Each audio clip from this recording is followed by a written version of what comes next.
So right now, everyone is talking about cryptocurrency and blockchain, but a lot of people don't realize the difference. Zipmex actually is focusing more on the cryptocurrency and digital assets side. So we are licensed and regulated in 4 jurisdictions to provide an exchange service. That is for people coming in and wanting to buy cryptocurrency. So as an exchange, what we generally offer is that if someone wants to come in, for example, buy Bitcoin, then they can easily come into a portal and exchange fiat money. So fiat money is the money that is used by governments around the world. So for example, if you want to exchange your Thai baht into Bitcoin, then you come to Zipmex and you just use you deposit in Thai baht and you use that to buy Bitcoin. In terms of blockchain, that's the technology that underpins a lot of cryptocurrencies. So if you're just exchanging, Thai baht for Bitcoin, then you're just gaming on the fact that maybe Bitcoin will go up in the future, maybe it won't. But then what if you're the type that does not want to follow the markets 24/7? Because the cryptocurrency market is actually all the time. That means you have to be on your phone all the time. You're not placing limit orders. Then what if you just want to save? So we looked into these different factors and came about with different product suites for our different clients.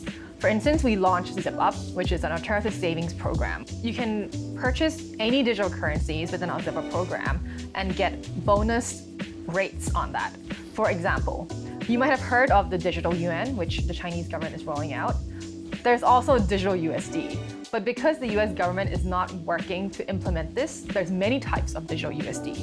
So the 2 most commonly known and listed on Zipmex are USDT and USDC. Now, if you purchase USDT with your Thai baht, you're essentially just converting your money from Thai baht to USD and keeping it on the blockchain. Then when you are putting it to ZipUp, you're getting an extra bonus. By that, I mean that you're getting something around lines of 8.5% to potentially 10.5% on your savings in USDT or USDC. Tesla and a lot of these institutional players are coming into this space because they think that it is a good hedge against the US dollar, especially with the Biden administration coming in and saying they're going to basically print more money. That means that there's a lot of pressure for inflation to happen. And Bitcoin has always been this currency that's been built as a hedge and also on the belief that no one can control it. No government controls it. It's borderless and it's scarce. You can't just randomly mint another Bitcoin. There's limited supply. And also it has the benefit of being able to be moved around easily without having to have a whole security guard locking it up like what you could do with gold, for instance. So that's why it's actually been dubbed digital gold. And that's why a lot of institutional players, including Tesla, including lots of hedge fund managers, have been really interested in investing in this. I think that we could get to a point where cryptocurrency would be accepted widely, but not every. A lot of people think that Bitcoin will be the thing that's going to be widely accepted because it's going to be the next currency. But personally, I view Bitcoin as more of a reserve currency, something like gold, rather than something that you would transact on a day-to-day basis.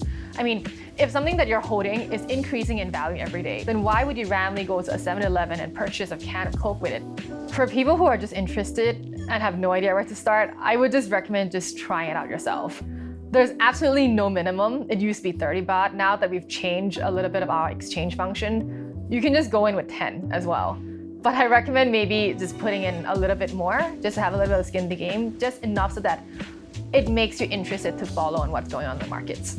If you're not the type to trade at all or don't think you're going to ever trade, try out the ZipUp program. There's a lot of different elements within this ecosystem now that it's becoming a lot more advanced. We're essentially building an alternative investment platform, not just a digital assets trading platform. And whether it's us or our competitors, I just really recommend anyone to just give it a try.